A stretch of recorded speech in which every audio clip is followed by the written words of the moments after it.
Bonsoir Monsieur Soral, Bernard-Antoine à l'appareil. J'aurais aimé que vous parliez aux auditeurs du décret Crémieux et j'aurais aimé savoir s'il y avait des conséquences de ce décret dans la vie d'aujourd'hui. Je vous remercie par anticipation de votre réponse.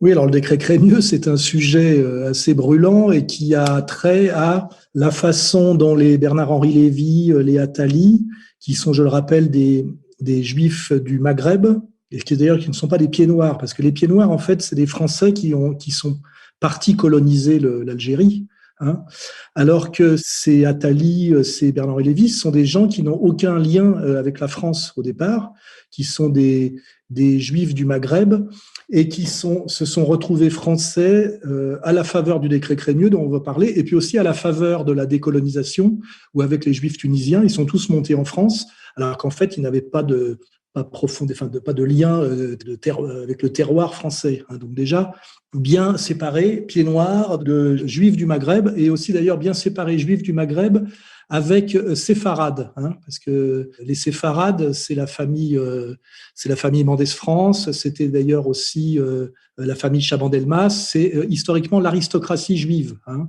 Ce sont les juifs d'élite qui ont fui le Portugal et l'Espagne après la Reconquista. Et en fait, aujourd'hui, on confond séfarades et juifs du Maghreb, et on confond pieds noirs et juifs du Maghreb. En réalité, les juifs du Maghreb, si on relit d'ailleurs la grande peur des bien-pensants de Bernanos, qui je rappelle est une apologie de Drummond, sont le bas de l'échelle hiérarchique des juifs. Le sommet, ce sont justement historiquement les séfarades, qui étaient bien au-dessus des juifs de l'Est dits Ashkénazes, qui étaient au départ avant les Rothschild, des pauvres, et même après très souvent des pauvres. Et en fait, aujourd'hui, on a deux catégories. On dit séfarades pour juifs d'Afrique du Nord et ashkénazes pour juifs de l'Est. Mais en réalité, c'est un peu simplificateur. Et on oublie aussi ce qu'on appelle les juifs français traditionnels, qui sont les juifs alsaciens et les juifs du pape, qui eux sont des juifs, on va dire, qui sont français depuis des siècles et des siècles. Hein, Alsace et Provence. Hein, voilà.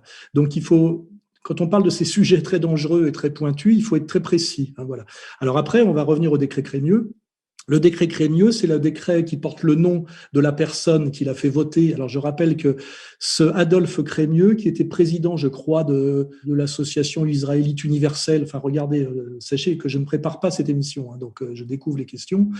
Enfin, c'était un juif, membre d'association juive, qui, à la faveur de la défaite de 70 face aux Prussiens, a fait voter en douce, dans une période de chaos qui correspond d'ailleurs à la période de la Commune, en gros, une loi qui donnait sous condition, mais ça on pourrait en discuter, j'en ai déjà discuté avec Zemmour et il prétend qu'il finasse un peu, qui en fait proposait la nationalité française, soi-disant aux Juifs d'Algérie et aux musulmans d'Algérie sous certaines conditions de renoncement, et que soi-disant les musulmans n'auraient pas accepté les renoncements qu'on leur demandait et les Juifs algériens l'auraient accepté. Enfin, quoi qu'il en soit, en 1871, des gens que Bernanos présente comme les Arabes des Arabes, c'est-à-dire les Juifs algériens, qui sont souvent d'ailleurs des Berbères convertis au judaïsme, hein, qui n'ont rien à voir avec la Palestine et rien à voir non plus avec les Khazars, se sont retrouvés par ce décret Crémieux, avoir la nationalité française, alors qu'ils étaient considérés très très mal en Algérie. Ça a provoqué un tollé chez les musulmans et d'ailleurs chez les pieds noirs, puisque on remarque immédiatement après le décret Crémieux, je crois que c'est Drummond qui se fait élire député d'Alger comme candidat antisémite. Il faut savoir qu'à l'époque, à la fin du 19e siècle, il y avait des gens qui se présentaient aux élections locales, en France y compris, comme candidats antisémites. Donc il y avait vraiment un sentiment d'une montée en puissance de la communauté juive à l'époque. C'est présent d'ailleurs dans tous les romans vous lisez les frères Goncourt ou Balzac, hein, vous voyez très bien que à l'époque ça pose aucun problème. On voit qu'il y a une montée en puissance de la communauté juive dans la France, qui a cessé définitivement d'être monarchiste, et donc cette montée en puissance se fait à la faveur de la République, entre guillemets, hein, République maçonnique, pour ceux qui ont enfin compris tout ça. Et donc le grand scandale, on dit d'ailleurs que ce décret Crémieux est l'origine, on va dire, du FLN d'une certaine manière, c'est-à-dire de la très grande colère qu'ont eu les musulmans algériens majoritaires, qui en plus, sous le nom de Turcos, s'étaient engagés aux côtés de l'armée française dans la guerre de 70, alors que les Juifs, d'après Bernanos, ne s'étaient pas vraiment mobilisés, et avaient plutôt d'ailleurs joué la défaite française et la victoire de la Prusse. La preuve, c'est que c'est sur cette défaite qu'est passé le décret Crémieux, en réalité. Et donc, ça a provoqué une scission irréparable entre la France, on va dire la France coloniale en Algérie, et les Algériens musulmans qui se sont sentis humiliés profondément, qu'on donne la nationalité française à leur minorité juive qui était sous leur domination du temps de la régence d'Alger, et qu'on ne leur donne pas à eux. Voilà. Donc c'est le début, je dirais, de ce qui donnera à un moment donné le FLN, ce sentiment d'injustice. Et d'ailleurs, je rappelle que sous Pétain a abrogé le décret Crémieux. C'est pour ça que je m'étais engueulé avec certains abrutis d'origine algérienne qui me crachaient Pétain à la gueule, et j'avais répondu: qu'est-ce que vous avez reproché à Pétain? Parce que lui, il a abrogé le décret Crémieux, donc il a remis les Juifs, entre guillemets, à leur place en Algérie.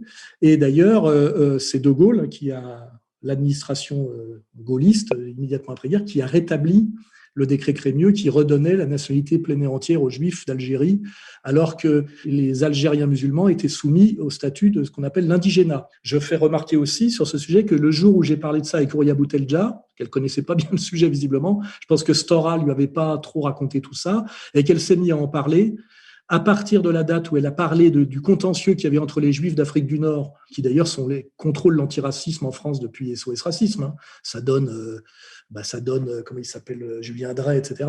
Depuis qu'elle en a parlé et qu'elle a parlé de ce contentieux historique entre les Français d'origine maghrébine, ce que représente le pire et ce que représentent les immigrés nord-africains en France, et ceux d'ailleurs qui en avaient la gestion et le contrôle, qui sont justement ces Juifs algériens, tels que Julien Drey, depuis qu'elle a parlé de ce contentieux entre eux, elle a cessé d'être invitée et elle a été non plus promue contre le Front National, mais également marginalisée. Donc vous voyez, c'est intéressant de comprendre le décret Crémieux comme la lente montée en puissance des Juifs en tant que communauté dans la France républicaine, c'est-à-dire dans la France qui a liquidé ses élites monarchiques, donc aristocratiques, et ses élites catholiques, et que, en fait, si on prend du recul et qu'on analyse avec la longue histoire, on voit que finalement, ces élites, on va dire, aristocratico-catholiques, ont progressivement été remplacées à la faveur de la République par ces élites juives qui, aujourd'hui, règnent sur la France à travers Attali, à travers Julien Drey, à travers le CRIF, bien évidemment. Et d'ailleurs, aujourd'hui, ça devient très, très, très visible. Voilà. Donc, le décret Crémieux, c'est symbolique de la façon dont la communauté va organiser. C'est toujours tirer parti des moments de l'histoire pour pousser son pion dans le sens de la domination, souvent d'ailleurs en retournant sa veste, en changeant son positionnement à 180 degrés, comme elle le fait en ce moment, où elle a joué pendant des années la carte de l'immigré Chance pour la France, qui était un maghrébin musulman, contre le français de souche représenté par Le Pen, pour aujourd'hui, avec Zemmour, inverser ses alliances à 180 degrés et déclarer l'ex-musulman Chance pour la France, aujourd'hui dangereux islamiste terroriste potentiel, et tendre la main à ce qu'on appelle les nationaux-sionistes, en leur faisant croire que s'ils participent à la ratonnade, qui d'ailleurs les démange, vu comme ils ont été humiliés par l'immigrationnisme et la manière dont ces mêmes élites françaises ont donné la parole aux rappeurs pour qu'ils insultent le peuple français et les patriotes pendant des années. On voit bien aujourd'hui qu'il y a une tentation nationale-sioniste à laquelle il est très difficile de résister, puisque justement, nos maîtres, après avoir donné la parole pendant des décennies à des rappeurs d'origine immigrée pour qu'ils nous insultent, aujourd'hui, nous prétendent qu'on aurait enfin le droit de répondre. Vous voyez, mais ça nous explique comment la communauté organisée est toujours dans des stratégies triangulaires et que sa vision est toujours la domination coûte que coûte, y compris par le diviser pour régner. Et souvent, on le constate, plus par la destruction que par la construction. En partant du décret Crémieux et en filant l'analyse comme je viens de le faire, on comprend beaucoup aujourd'hui le chaos dans lequel est la France aujourd'hui, avec le communautarisme victimaire généralisé, avec le communautarisme concurrentiel, avec toute cette idéologie des réparations dans lesquelles certains Algériens sont en train de tomber aujourd'hui et qui est quelque chose qui n'a rien à voir avec l'histoire. Je rappelle que les réparations n'ont jamais été dans l'histoire avant Nuremberg, et que d'ailleurs aujourd'hui ceux qui touchent, c'est pas les Africains avec la traite négrière, c'est toujours les mêmes, et eux seuls, hein, voilà, parce que c'est eux qui nous ont imposé cette idéologie de ce qu'on appelle la tyrannie de la minorité, la culpabilisation systématique des majorités, l'idée de la dette, quelle qu'elle soit d'ailleurs, éternellement due et irremboursable. Je crois qu'en ce moment, on est dans une période qui permet de comprendre tout ce que j'explique moi depuis des années, parce que je l'ai compris par des années et des années de travail. Et le décret Crémieux s'inscrit dans cette logique, je dirais, de trahison, puisque c'était une trahison des Juifs d'Algérie par rapport à leurs compatriotes algériens musulmans, et de domination par la trahison et les renversements d'alliances. Et c'est d'ailleurs, tout ça est très bien expliqué dans le livre de Bernanos qui s'appelle La grande peur des bien-pensants, qui est une apologie de Drummond, et d'ailleurs qui est préfacé par Elie Wiesel dans les éditions de Poche, ce qui est assez drôle, avec une phrase, dès le début de la préface, marquée que Bernanos nous a rejoints. Ça me rappelle un peu la phrase « Notre justice à nous va passer ». Je ne suis pas sûr que Bernanos les étant rejoints que ça. Je pense qu'il a un peu comme Céline, été obligé de faire un peu gaffe après-guerre, de faire taire un peu ses arrière-pensées, quoi. Voilà. Donc, tapez sur Internet décret Crémieux, et par contre, je vous mets en garde, à chaque fois que je vais sur Wikipédia lire des articles qui touchent à la communauté, notamment sur l'usure, je vois que tout est censuré et triché. Prenez par exemple le sujet que, soi-disant, la religion juive était contre l'usure, ce qui est un mensonge absolu. Je veux dire, c'est marqué noir sur blanc sur Wikipédia, et donc c'est très difficile quand on fait des recherches sur la question d'accéder à des informations, je dirais, honnêtes, car il y a une censure communautaire qui est proportionnelle au pouvoir communautaire qui s'exerce de manière implacable, y compris sur les écrits religieux, les écrits. On se rappelle d'ailleurs de la polémique sur qui a organisé, financé et touché sur la traite des esclaves.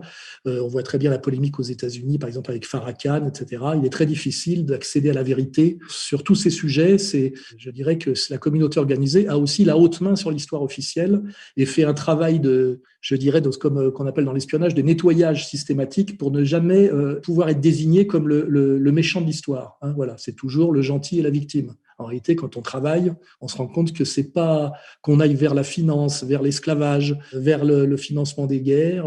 On découvre pas mal de choses. Mais pour ça, il faut travailler. Et ça me fait penser d'ailleurs, autre digression, récemment sur France Culture, il y a un sociologue qui est allé de sa petite contribution pour nous expliquer que Monsieur Brunet, en réalité Monsieur Brunet s'appelle Ben Chemoul et que Monsieur Epstein soit juif, était sans intérêt pour expliquer globalement l'affaire Epstein. Quand on en arrive à ce niveau de malhonnêteté, c'est que ça commence à sentir un peu le roussi. Voilà. Donc la suite au prochain épisode.